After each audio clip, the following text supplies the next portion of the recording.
Hello and welcome to another edition of Talk with the Badge. I'm Cheryl Stewart and I'm talking with Detective Tom McCue today about a subject that is very near and dear to my heart, shopping. And especially this time of year, there are dangers that come with shopping, but these are actually tips and advice that we can use year round. Hello, Officer McCue, Detective McCue. How are you today?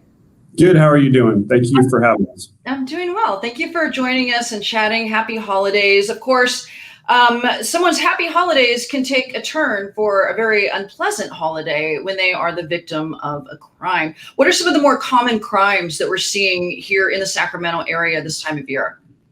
This time of year, they really range from a lot of, mainly the ones that we're seeing most of right now are theft-related crimes. Anywhere from on your person, vehicles, and then residential all the way up to commercial, business burglaries, things of that nature. Now, one area of crime that's been in the news quite a bit the last couple of years, but I feel like we've been seeing a lot more of it this year, are porch pirates. And, I guess it makes sense because we're all ordering and shopping for things online, having a lot of deliveries to the house. And it's amazing to me with all the time we're spending at home that porch pirates are still finding ways to steal packages, but they are. What are some of the tips that your department can give us to help make things safer? Well, this year, more so than any other year that we've ever experienced because of COVID, the people are ordering more packages than they ever have before and not going to the stores as much. So with that said, there are a couple of different things that you can do when you're ordering these packages. You can leave little notes on your door, very small, that some people won't see just by driving by, which is, hey, a note to your UPS or the Amazon guy that says, hey, try and leave the packages out of sight. So they'll push them off to the corner the best that they can. The other options are the neighbors that you trust. Just say, hey, if I have a package and if I'm not home, can you secure it for me? But make sure those are neighbors that you trust, okay? There are other things that Amazon, if you've seen some of their ads, that what they're doing is you can provide them with your trusted code, and it's a different code that you have for anybody else, that they can deliver these packages inside your garage if you have one. The other things that you can do is when you order these packages, you can request a signature. So they won't deliver that package until they get a signature from somebody inside your house versus just leaving it on your doorstep. So those are some of the things that are available to you that would prevent somebody just driving by, seeing that package and saying, hey, that's a great opportunity, and taking that from you. Yeah, absolutely. And I didn't even know that requiring a signature was an option that you had with Amazon. So that's a really good tip. And I'm sure you can find out more information about that on the Amazon website. Yes. Absolutely. So something that happened to me recently in my own driveway is, and I wanted to bring this up because I don't think people realize the importance of locking your car and securing, like taking all valuables out in your own driveway. And I live in a nice neighborhood, but somebody got into my car 3 a.m., ransacked it, took the registration, which I'm not sure what a criminal would do with that, but it really highlighted, we get far too comfortable with leaving valuables in our car in our own driveways. So the best advice that this wouldn't even be from law enforcement, this would be from anybody. What you need to do is make sure that for your vehicle, whether this be in your driveway or at a parking lot, grocery store, convenience store, wherever it may be, is lock your vehicle. That makes it so much more difficult for a thief or anyone for that matter to get into your vehicle. So when we get these small little series or just one or two cases where we get video after video of these people walking by through neighborhoods, and they're not breaking into cars like the traditional way of shattering your window. They're checking door handles. And when people, sometimes they just forget that they leave their car unlocked, these people will jiggle every door handle of every car that they come in contact with. And lo and behold, they will find several cars that it's unlocked, and they will just rummage and find anything of value in that vehicle and take it. And they will wipe everything out of that car, including your registration, and absolutely do not leave that title in there, because they can do much more damaging things with that. But they can still do a lot just with that registration through the DMV that people are unaware of. Yes. Yeah, well, I was completely unaware of until after it had happened to me, unfortunately. And then the more investigation I did, it's a pretty serious thing. Yes, it is. Yes. What do you recommend people do? Because, if you do get pulled over for a speeding ticket, the officer wants to see your license and registration.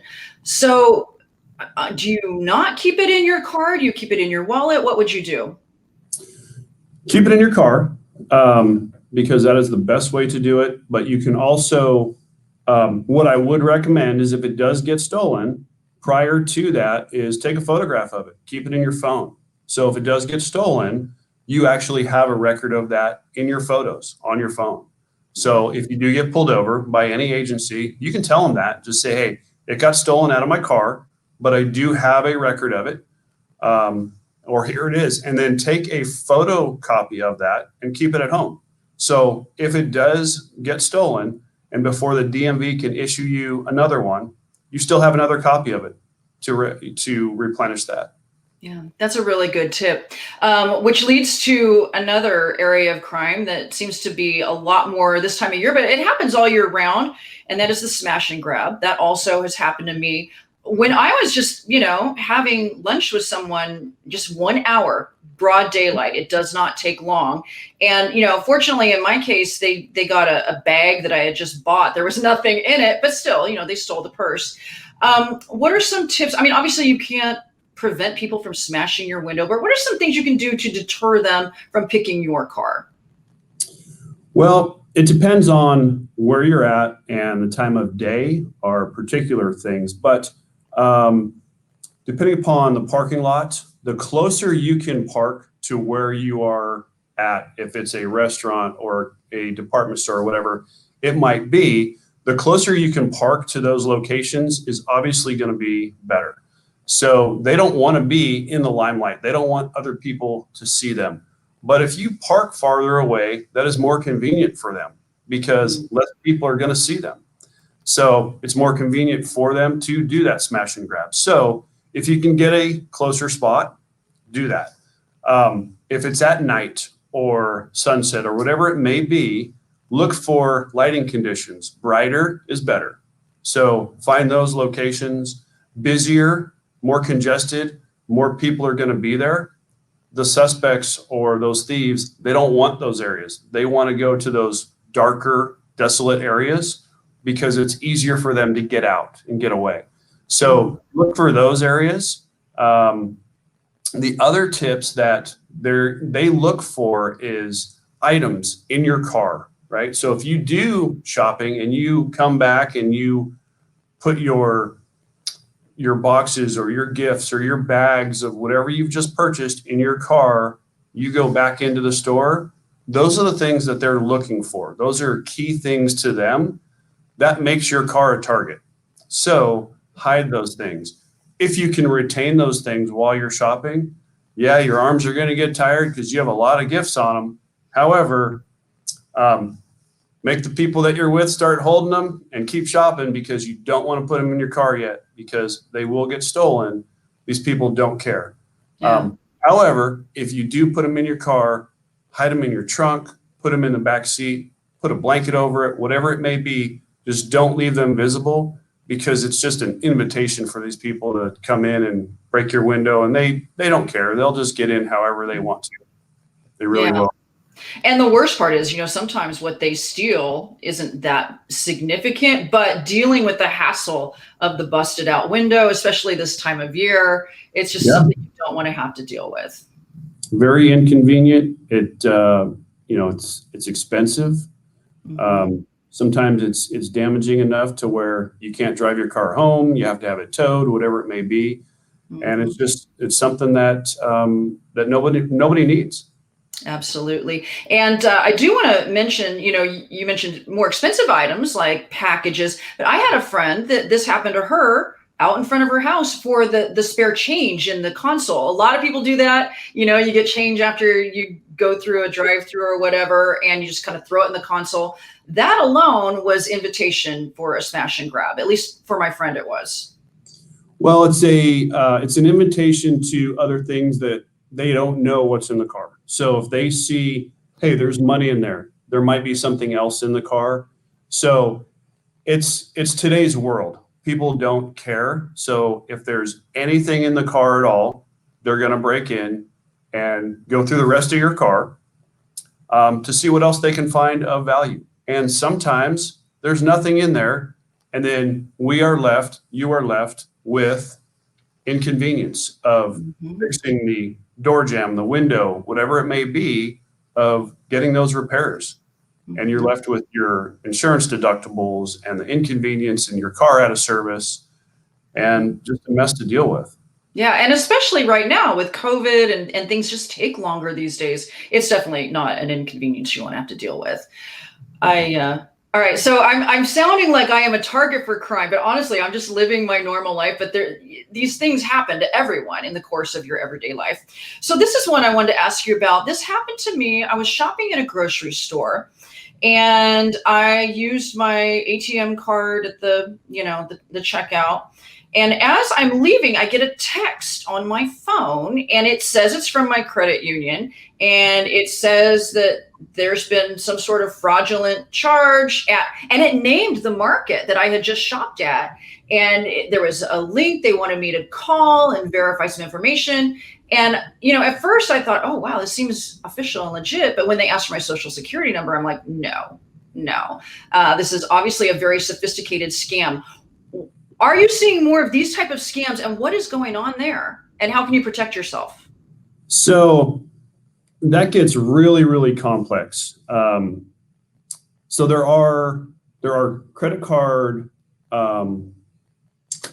there's scanners out there that will actually read your card, that will basically notify you as soon as you put your card in. They have the ability to start downloading your card and obtaining all of your information. And immediately they can start using your card information to make purchases. So we're not seeing a tremendous increase on that aspect right now. But those things gather out into, you'll see them at gas stations. They will actually replace the credit card scanner in the actual pump. So if you ever go to those things, and you'll see that there's a tape over the actual whole unit. If that tape is ever broken, don't use those machines, because that's probably a faulty machine that has been swapped out unknown to the employees or the owners of that store. But there hasn't really been a tremendous jump in those lately. You get the traditional amount, and I don't know what that amount is off the top of my head, but I haven't really seen an increase during this COVID time. But there are some to be aware of. But if you do have those, don't respond to that message that you're getting. Call your bank directly, the number that you know. So if you get those messages, don't call that number. If you're unfamiliar with it, don't call it. If you get the emails that are unknown to you, don't trust it. Call your bank directly, the numbers that you know. Do the trusted that you know. If you these scams or the phone calls that your information has been hacked, please call this number. Don't call that number. Call the numbers that you do trust and the banks that you trust, and verify the information that way.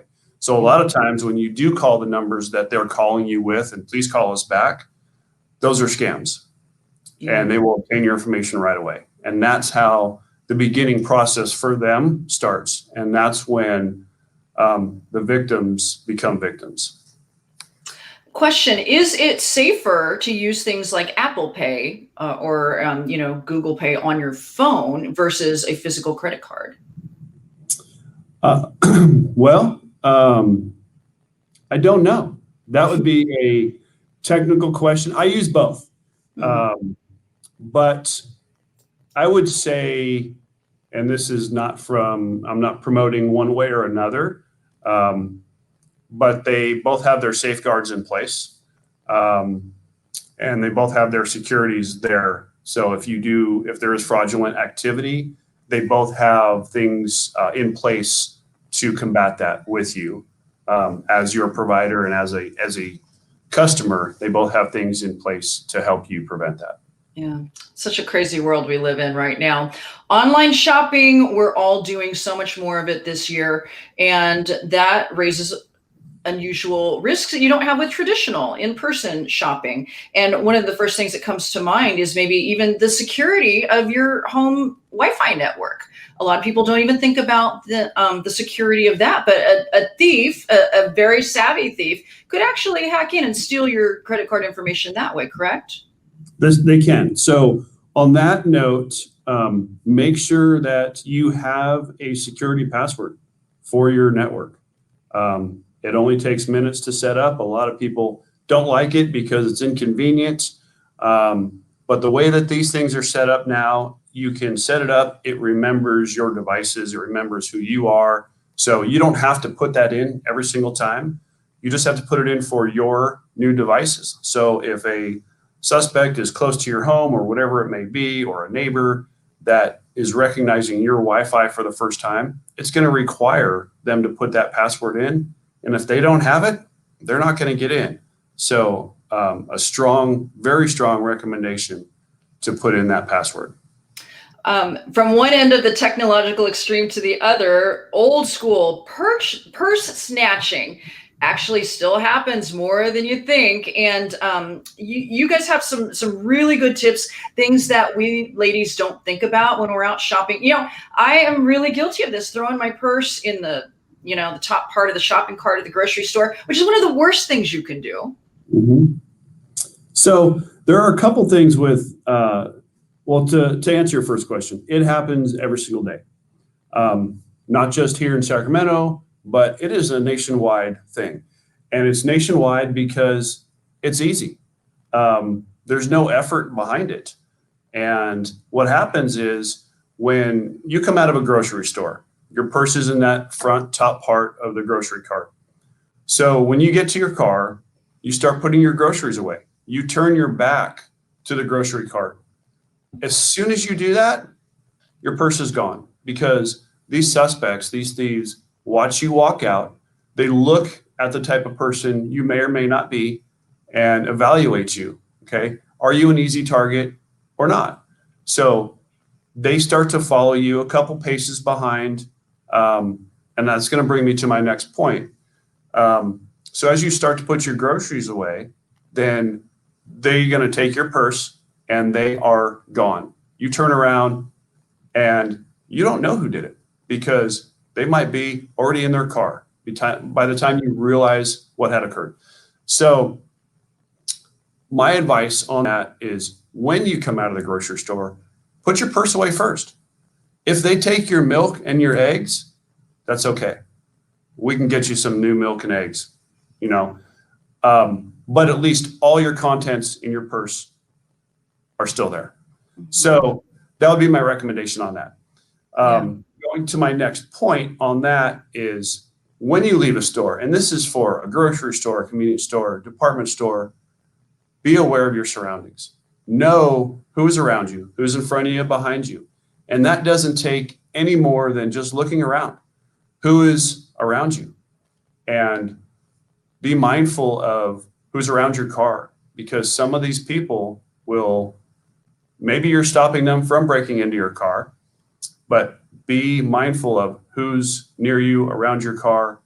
And if you are not comfortable with that, or who's around you, most, and especially during this time of the year, most stores, even some of the grocery stores, have security. Ask them for an escort to your car, and they will gladly do that for you.